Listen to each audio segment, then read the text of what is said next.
الذي أيضا هو الآخر يبدأ مشواره الرسمي الأول بعد مجموعة من المباريات الودية التي كانت في الغالب كانت ناجحة ومقنعة للفريق الملكي وأنصاره. السيد فرنانديز بوربالان يعلن بداية المباراة في الناحية الهجومية في فريق نادي لاكروني. انطلاقة موجودة الآن من لازانا ديارة للأمام، ملعوبة في المكان، هذه خطرة ملعوبة الآن، كاكا يتقدم وتم استدعائهم أيضا لمباراتي البرازيل القادمتين، أولها أمام الأرجنتين، ولدينا مرور خطير وكرة خطيرة اليوم في هذه المباراة، مرور ممتاز في اللعبة الماضية، ولكن أيضا لدينا خطأ يحتسب الآن لصالح فريق نادي ديبورتيفو لاكرونيا. خطأ على جراي هذا الأرجنتيني الصغير غواردادو على التنفيذ، ولكن مرت عالية بعض الشيء على مرمى كاسياس إلى خارج أرضية الملعب. بداية 2007 ثم بعد ذلك إلى ديبورتيفو لاكرونيا حيث لا زال يلعب الآن. مرور جميل، كرة ملعوبة وخطيرة، كان ثالث البرتغاليين، والآن كريستيانو رونالدو هو رابع البرتغاليين. لدينا محاولة كرة ملعوبة الآن للأمام، الكرة ملعوبة لكن تحولت إلى ضربة ركنية. تصفيق حاد في محاولة لازانا ديارة، كاكا تسديدة موجودة لكن أيضا مرت وعدت وتحولت إلى خارج الملعب. تهديد موجود، والمدرجات في حالة أول أكثرهم خبرة في الليغا الإسبانية. محاولة المرور، التسديدة لكن ما تشكل في العام الجديد. لدينا محاولة من كاكا، محاولة المرور الآن، يتقدم هذا النجم ويرسل كرة للأمام.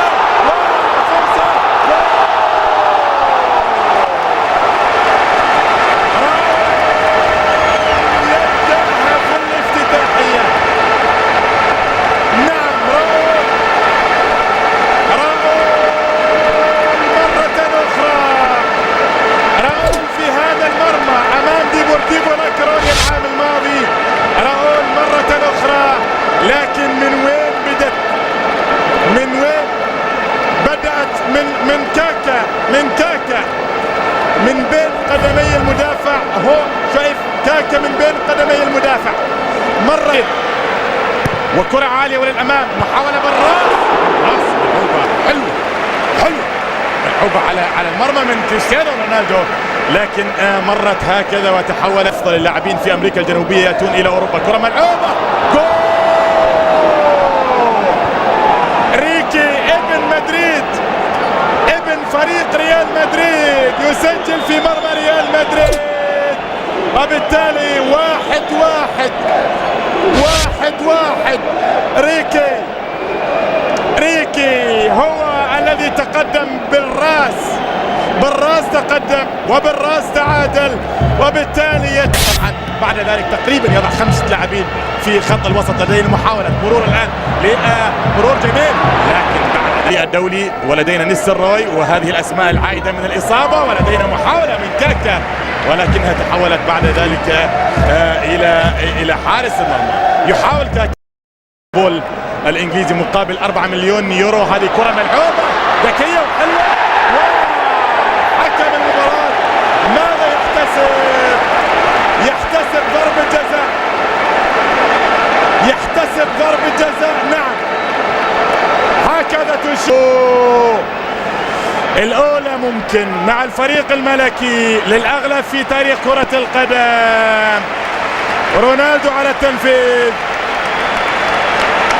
كريستيانو رونالدو على التنفيذ، وارانثوبيا في المرمى يتقدم.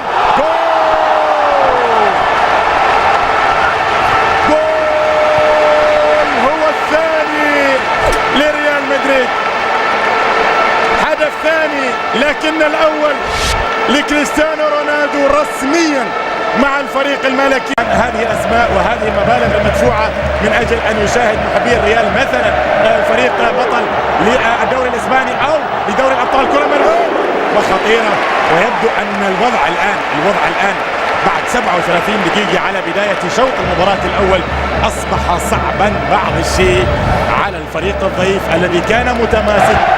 كريستيانو رونالدو على التنفيذ، كرة عالية، أيضا لعبة جاراي الأرجنتيني إسكويل جاراي. هم الاثنين في ختام الاسبوع الاول من الليغا الاسبانيه. محاوله مرور لكاكا وكاكا يسدد ولكن بعيده هذه المره على المرمى، بعيده على المرمى.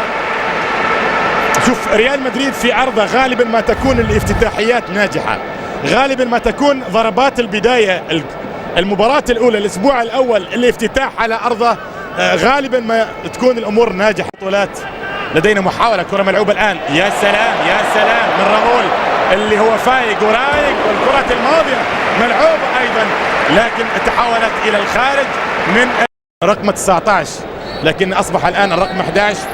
شوط المباراة الأول مشاهدي الجزيرة الرياضية ينتهي. اللاعبين الذين جاءوا لريال مدريد ويأمل معهم ريال مدريد مع المدمر السيد فلورنتو بيريز، مع رجل الصفقات القياسية بموسم ناجح جيد فريق نادي ديبورتيفو لاكرونيا، لكن الأمور لا زالت الأول. كرة خطيرة وجول، جول، إيه نعم جول، جول لديبورتيفو لاكرونيا مع بداية الدقيقة الأولى في الشوط الثاني. فاليرون الخبير فاليرون يتقدم في مأمن ما كان مراقب، ما كان محاصر، ما كان متابع اطلاقا في المكان السهل، المكان الخطر، لكنه المكان اللي ما كان في رقابة اطلاقا لكريستيانو رونالدو في المكان المفضل والتسديد. يا سلام، حلوة ملعوبة، حلوة ملعوبة من كريستيانو رونالدو، أسماء تاريخية وبأسماء كبيرة. ورونالدو الآن خطأ جيد الآن لألفارو أربيلوا والكرة بالرأس وهذه خطيرة في المكان الخطير الآن والتسديدة لجواردادو المكسيكي، كرة ملعوبة كيف ضاعت هذه، كيف ضاعت هذه يا فاليرون، لكن كرة ملعوبة هذه خطيرة لأن بنزيما يتقدم بهذه الصورة الممتازة للأمام، كرة ملعوبة وخطيرة. لاعبي ديبورتيفو لاكرونيا الاعتماد على المرتدات والتسديد.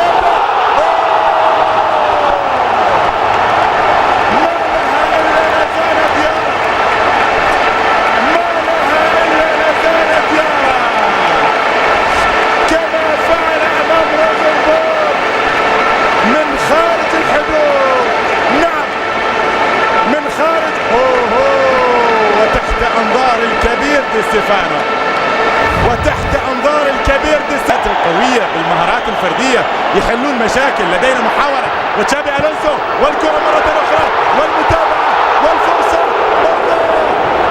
بالضبط، لكن مباراة مجنونة فعلا في انطلاقة الليغا الاسبانية. 5 اهداف، اثارة، متعة، استعراض. كرة القدم الإسبانية هكذا كثير عن شوط المباراة الأول. ريال مدريد أمام ديبورتيفو لاكرونيا. راؤول جونزاليس الآن وطبعا يودع ويترك أرضية الملعب ويعطي إشارة القائد لحارس مرمى إيكر. لاحظ كم لاعب أمامه، لاعبين، وهذا يعطي المساحة الآن والكرة ملعوبة. يا سلام، كاكا الآن فريق السابق ميلان يلعب أمامه. لدينا محاولة قائمة الآن طبعا ملعوبة يا سلام فرصة، حارس المرمى أرانثوبيا من أمام كريستيانو رونالدو، هو عملها لنفسه، تقدم للأمام وبعد ذلك شايف ملعوبة ولا زالت خطيرة الآن، وكريستيانو رونالدو للأمام والتسديدة موجودة من هيغواين لكن بعيدة على المرمى. يعني كاكا يترك أرضية الملعب وعاصفة مدوية من التصفيق في المدرجات طبعا، وهو أيضا يبادر هذه الجماهير الحب. تحولت الآن هيغواين يتقدم للأمام، هذه خطرة، فرصة للأمام والكرة الدقيقة الأولى من أصل 4 دقائق وكرة خطيرة وفرصة موجودة أمام المرمى، لكن الصافرة هكذا جاءت بردا وسلاما على لاعبي ريال مدريد وعلى أنصار أيضا الفريق الملكي لوجود خطأ. هذه التعاقدات المدوية، كرة ملعوبة من جوتي إلى خارج أرضية الملعب، إلى الخارج تذهب هكذا الكرة الماضية